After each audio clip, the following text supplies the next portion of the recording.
Great Lakes Restoration Initiative and are able to fully fund that and continue to do it. I bet in this budget, the president's budget this year, it will have full funding in it this time. He's heard from us. We work together on it. But there are things we can't work together on. I'm not going to work together on infanticide.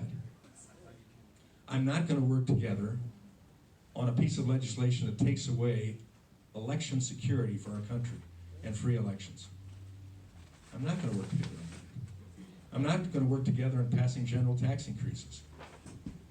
I'm not going to work together when there's opposition to a 5% overall cut across the board of every department. If the massive bureaucratic departments of our federal government can't find 5% somewhere in their budget, somewhere. My wife and I can find 5% in our budget if we have to cut. When you make $175,000 a year, it's a lot easier, isn't it? And thank you for the taxpayer funding of my position. That's constitutional. We could find it, and if we can't find it in a $4 trillion budget, then there's something wrong with the federal government. So where we can work together, we work together. And it seems to be working. This question is from Stephen in Monroe. This past October, you introduced the Preserving Direct Seller Independence Act. Can you explain how that legislation was written and what its purpose was, and why did no other members of Congress in the Direct Sellers Caucus ever co-sponsor it? Direct Sellers Act, it was in my committee. I sponsored it, to co-sponsor it, because it dealt with the issues of concern to direct sales, whether it's Amway or whether it's, Jenny Craig, number of direct sellers that are in this country that people find great benefit from. Reducing unnecessary burdens upon them to carry on the work that they do. And any member of Congress has the opportunity to sponsor any bill that they choose to sponsor. We don't sponsor every bill that we end up voting on as well.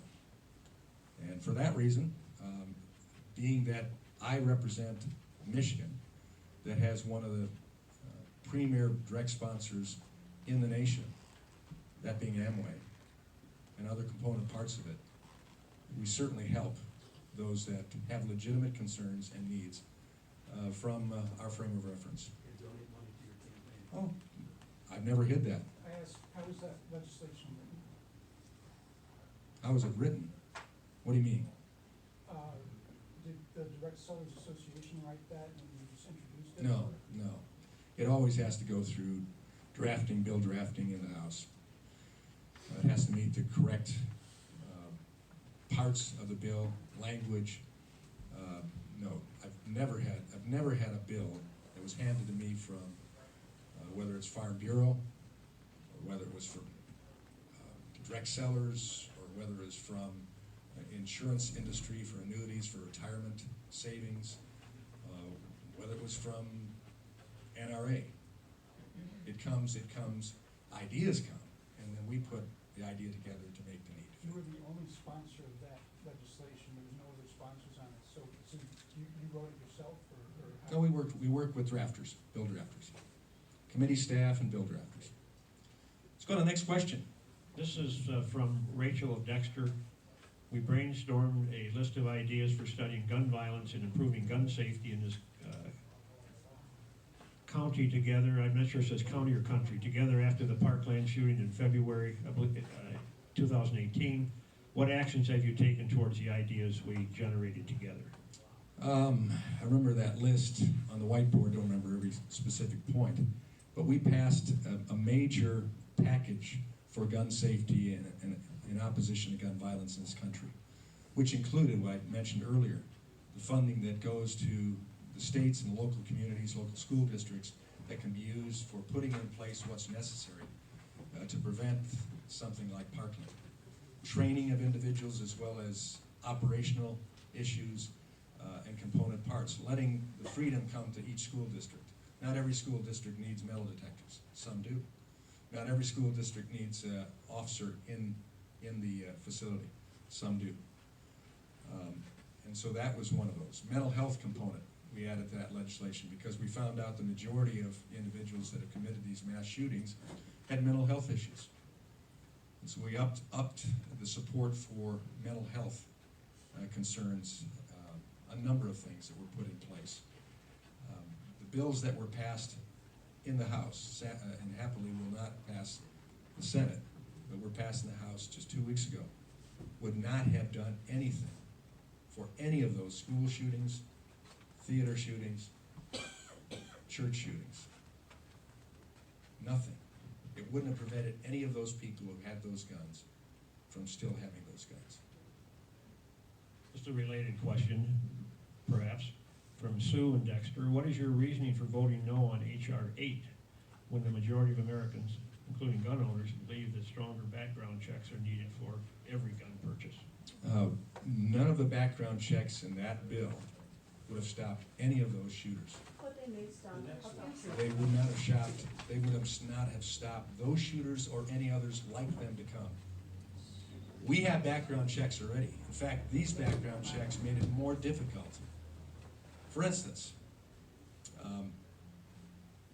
if one of your neighbors had a restraining order against a partner, fiance, lover, or husband who was committing domestic violence that was ratcheting up to the point that he or she felt that they needed to have a weapon, this legislation would have expanded the waiting time from 3 days on up to potentially 20 days for that person to get a gun to protect themselves. It also would have, if that was my neighbor, and she came to me saying, I am fearful for my life.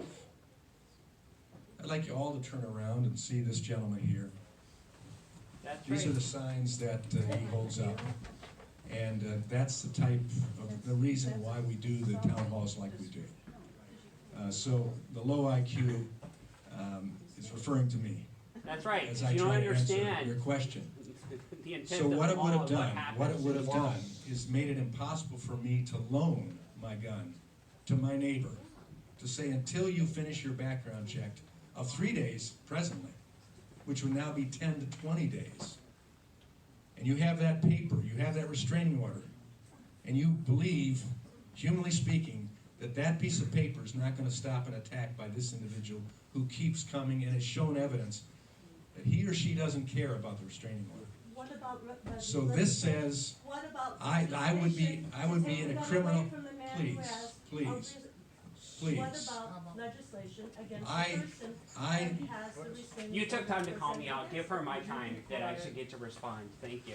I understand your concern, it just doesn't work that way. I've had my legs threatened in the past, it doesn't work. It doesn't that way. work that way. So for me to give this gun to my neighbor would put me in a federal offense, potentially sending me to jail for big time, because I wanted to help my neighbor.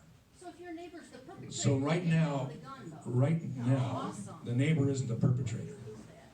It could be. The neighbor isn't the perpetrator. You're deciding. You're The neighbor is the one who got the restraining order against the perpetrator. That's what this legislation did. It was based upon total error. Even saying that at gun shows, there aren't background checks. Yes, there are. Go to any gun show and try to purchase a gun from a dealer there without having a background check. It can't be done. You do it online. And so those are the things that go on online as well. If you're buying it from gun dealers, they have to do a background check on you as well. Not if I buy it. If you're buying it illegally, everything H.R. 8 pretended to do wouldn't affect that, because the illegal gun sale is still going to take place. Isn't that the same as? They aren't doing background checks. So, folks, what we need to do is use the law that we have, the laws effectively that we have, in going after the perpetrators of these crimes. And we can do that. But we can't do it with this legislation that is only for one purpose, and that's to remove guns from law-abiding citizens. Next question. I'm told we're running short on time. I'd add one other point. Change the Constitution. Do away with the Second Amendment if you want to go to that way. How about interpret it correctly? It says well-regulated militia. Let's pay attention All to right, the next words of question it. is- Well-regulated militia was. The next question is from Emily in Dexter. If the Mueller report comes back indicating that Trump is involved in crimes, will you hold him accountable and possibly vote to impeach? If it comes back that he's involved in crimes, absolutely. I do not support any elected official that has been proven, not simply indicted, but proven, under a court of law, as any of us deserve, that he's perpetrated crimes. Absolutely. Why wouldn't I? Why wouldn't I? But you know something? Republicans are law-abiding like Democrats as well. I will stand with the law. And I hope the Mueller report comes out soon. Over 2 years, a lot of money spent, and so far, no Russian collusion. No, and that was what it was about. All right. No Wait a Russian minute, the collusion. report's not out. How do you know that? You have insider I'm information. told we're out of time. I have one, I think I've asked a question from everybody that submitted except one last person. And this is from Carol in Ann Arbor. Representative Walberg concerning the Global Fund request. We have speaker right to Representative Rogers on the Foreign Operations Subcommittee. He's requesting $1.56 billion appropriation on the fiscal year budget of 2020. This request aligns with President Trump's goal of eliminating HIV/AIDS as stated in his State of the Union address. The Global Fund has successfully reduced AIDS and malaria around the globe since its inception under President Bush. It's a modest increase with significant payoff. I'll speak to him. Absolutely. And that's generally how we do it. We don't sign letters on appropriations issues. But I'll speak to him. Thank you for being here. We look forward to being back in the vicinity numerous times over the course of the next 2 years minus 2.5 months. I always try to end this way, that we're Americans, aren't we? Thank you for posting a little bit in advance this time, so we actually knew you were having the meeting. Could you do that? We're on a regular Americans. basis? We have our disagreements, very clearly, but still the greatest nation on the earth. God has blessed us. And key principles were put in place in the inception of this country. I'd encourage each of you to go look up the Federalist Papers. Read the Federalist Papers. Unless you're not American or don't care about America, you'll be amazed. You will be amazed at the wisdom of these founders. That they debated everything we're debating today, including health care, including a federal banking system, including military engagement, foreign affairs, all of that. They deliberated and they came up with the genius of our Constitution for reasons that have effectively kept this nation going and growing, unlike any other place on the earth. We also had a set of values that were set into the universe by the creator of the universe. That when we walk away from that, and in this country, you don't have to believe in the creator of the universe. That's the beauty of this country. But the founders did. And that's why they designed this government the way it works. And it's worked pretty well. Let's not screw it up. Let's debate it. Let's consider. But let's be very, very careful about walking very far away from what that amazing Constitution with its first 10 amendments to the Bill of Rights implemented for us, regardless of our belief, lack of belief, our position, our political party, where we live in the country.